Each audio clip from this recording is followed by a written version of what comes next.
But I'm also behind what Bobby V was saying, where it's like, we need to get away from every team needing an all-star.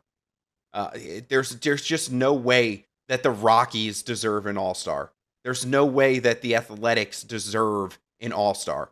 Just for being a team in Major League Baseball shouldn't be enough of a reason to deserve to be in the game. Are you now saying that Andre Dawson doesn't deserve the MVP in 1987 when he won it on the worst team in baseball? This is an exhibition game. This is not a full season award. We're not talking about people who are having the most spectacular seasons that they are that there is in the league. Like right Oh, now, we are actually. No, We but what I'm exactly are talking about that. no, but what I'm saying is that like these aren't guys, like there are guys who are deserving of being there that aren't going to be there because there are other players that are just on Major League Baseball teams that have to be in the game. Winning an MVP award is what you've done for the collective season, but you're not going to get snubbed by a guy who's just in the league. Like what you've done is deserving enough to win the MVP award. In this case, we're just saying, oh, this guy is on the Rockies. We have to put him in there because we need a Rocky there. And I don't think that's right. So you're referring to our conversation with Bobby Valentine earlier this week, which was Correct. great. I think it was on Tuesday. And what you're saying is that we should have the biggest stars and that the biggest stars should not be edged out because a roster spot is taken by an individual who's not worthy. Well, what's the name of the game?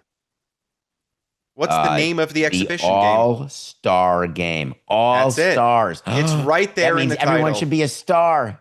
I mean, you just said it. You just said that we should have this. It's in the name of the game. The name of the game is the All-Star Game. It's not you're on a Major League roster, so you get in the game.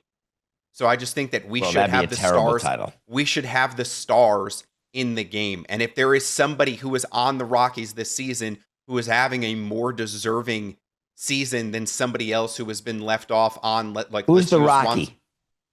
I don't have it off the top of my head. Okay. So what you're saying is you're just saying they have a bad record. But there could be a guy, like you're going to say the Marlins are a crappy team, and I'm going to tell you Kyle Stowers is having a great season. Yeah, but but he's not having a Juan Soto season. He's not having a Seiya Suzuki season. He's not even close to them.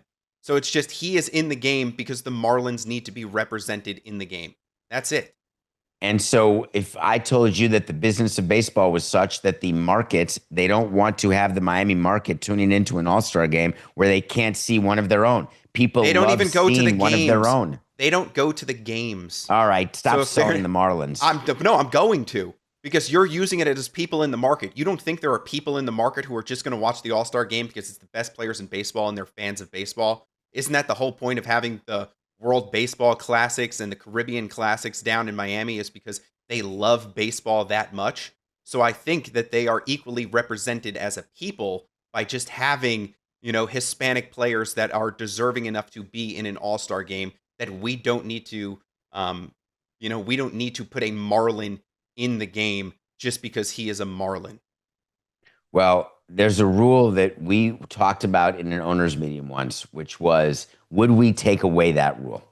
Would we? Because every year there are players who feel they get snubbed, and it also hurts them going into arbitration if you're not an all-star, because it really helps you if you are an all-star. So it's actually a big deal for a young player to be given an all-star nod prior to arbitration.